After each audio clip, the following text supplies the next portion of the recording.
E olha, os casos de feminicídio no Piauí cresceram de forma alarmante. Em 2023, foram registrados 28 registros.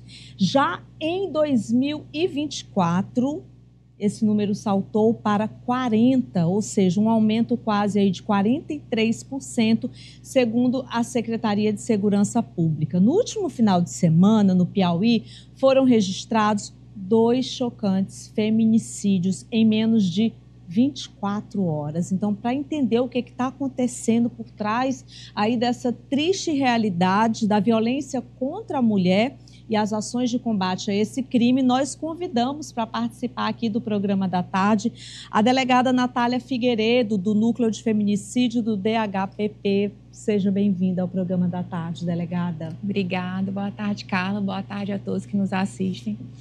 Então, eu tô chocada, tô assim bem impressionada. Isso vai justamente, o Piauí tá indo na mesma leva dos outros estados da federação, né? Houve, de fato, um aumento no número de casos. A gente observa São Paulo, Minas, Bahia, né, que lideram o ranking no que tange esse crescimento. Mas tentar entender a violência doméstica e familiar é tentar juntar peças de um quebra-cabeça com várias peças, né?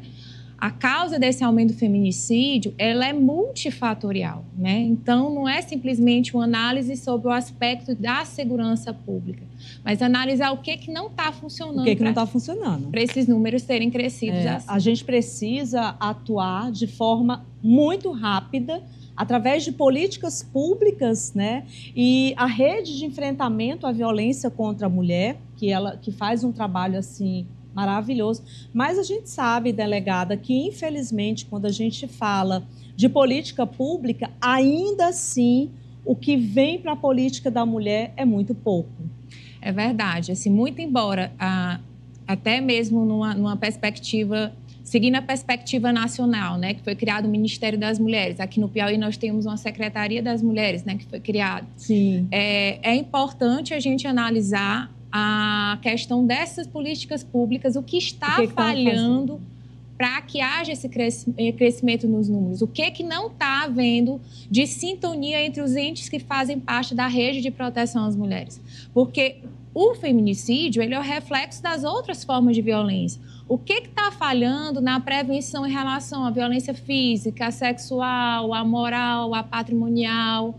O que não está sendo atuado de forma coesa para que esses números estejam crescendo? Porque, por exemplo, que nesses 40 casos, 87% das mulheres não pediram medida protetiva, que é importantíssimo.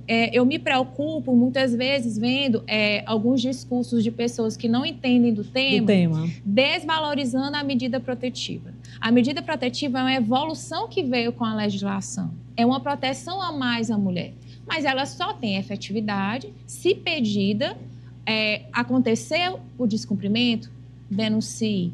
Trabalho de prevenção, levando conhecimento a essas mulheres, o que é a medida protetiva, por que ela é importante. Eu tive à frente aí da Secretaria Municipal de Políticas Públicas para as Mulheres e como secretária municipal, uma das minhas grandes atuações foi conseguir trazer para Teresina a Casa da Mulher Brasileira, que é um instrumento muito importante para nós mulheres. Eu também fui vítima de violência na minha juventude, delegada. Eu passei 7 anos vivendo ali um ciclo da violência. Eu sei o quanto que é difícil romper com esse ciclo. E se naquela época da minha juventude eu tivesse, por exemplo, uma Casa da Mulher Brasileira para poder me dar todo esse suporte, com certeza eu teria muito mais forças, inclusive para fazer a denúncia.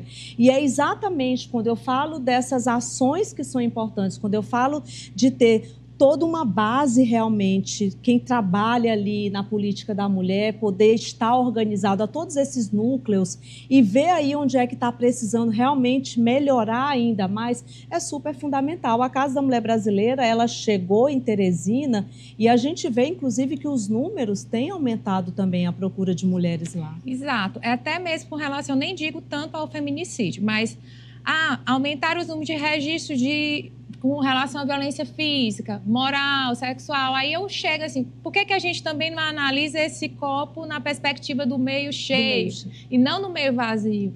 Por que será se esses números aumentaram porque as mulheres passaram a ter conhecimento do que é a violência doméstica familiar, que não é somente a física. Eu posso ser vítima de violência psicológica, eu posso ser vítima de violência sexual. E muitas mulheres pensam que porque está na constância de um casamento ou de uma união estável, que é uma obrigação a relação sexual. E não, a gente sabe que toda relação sexual não consentida é estupro.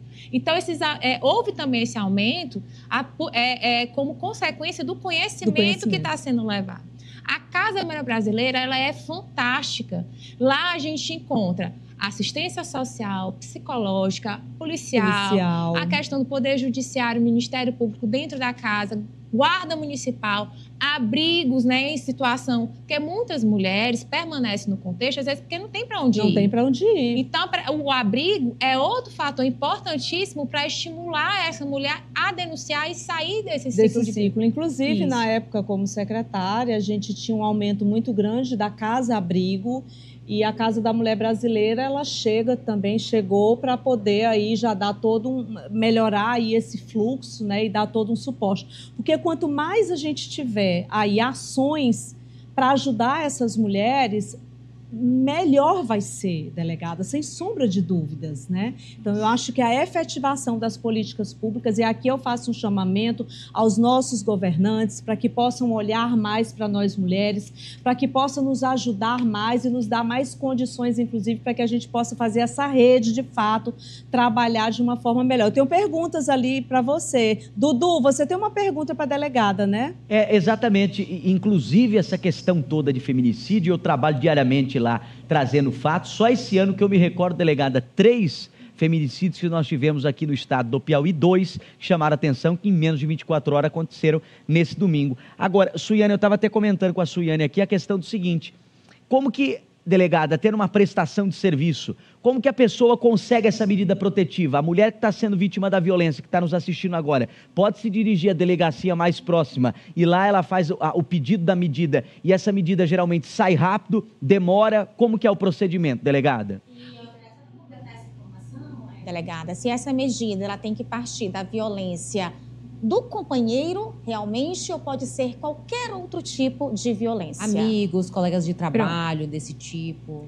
A Lei Maria da Penha, ela fala sobre a violência doméstica e familiar. E nela mesma ela explica o que é ou na relação de parentesco, ou coabitação, ou seja, pessoas que residem na mesma casa, ou relação íntima de afeto. Por exemplo, eu vou dar um exemplo. A questão de estudantes que moram em uma república. Existe a coabitação, então é possível que haja um contexto de violência doméstica e familiar. O que a lei exige? É que essa vítima ela seja do gênero feminino, mulher. E aí também está incluída a mulher trans, até por entendimento jurisprudencial. Mas o autor pode ser homem ou mulher. O que se exige é que a vítima seja mulher. Bem, a questão da medida protetiva. Temos as delegacias especializadas de atendimento à mulher, em que os servidores, os policiais, são preferencialmente mulheres. Isso vem através da lei, não é uma obrigatoriedade, mas você imagina uma mulher sendo vítima de violência sexual, sendo ouvida por um homem. Né?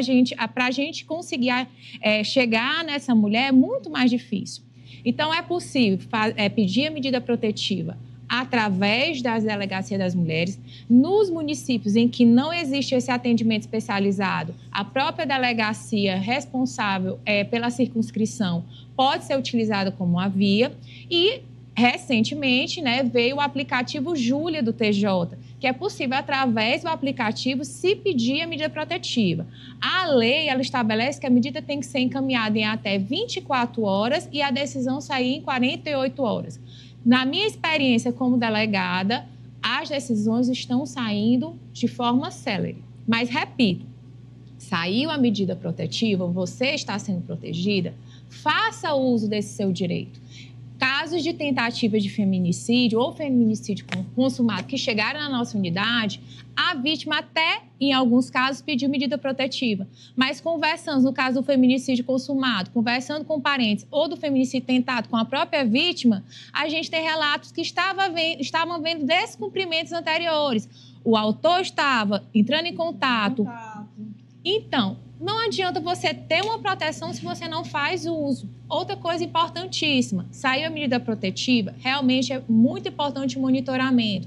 Então, vamos ter atenção a mais, isso eu falo em relação aos governantes. Guarda Municipal, Patrulha Maria da Penha, mais servidores, né, mais policiais, mais viaturas, porque isso aí também é importante. O monitoramento, ele é fundamental para que haja efetividade da medida. E a sociedade como um todo tem que ajudar também. Cada uma de nós temos que fazer a nossa parte e ajudar, né, delegada? Quero lhe agradecer demais pela participação no programa. Quero que você venha várias vezes aqui, porque esse é um assunto muito importante para a gente falar. Inclusive, a gente está chegando aí ao período do Carnaval. Sim. E eu também trago aí esse chamamento para as mulheres. A Secretaria do Estado lançou, inclusive, uma campanha do Não é Não. Vamos conferir.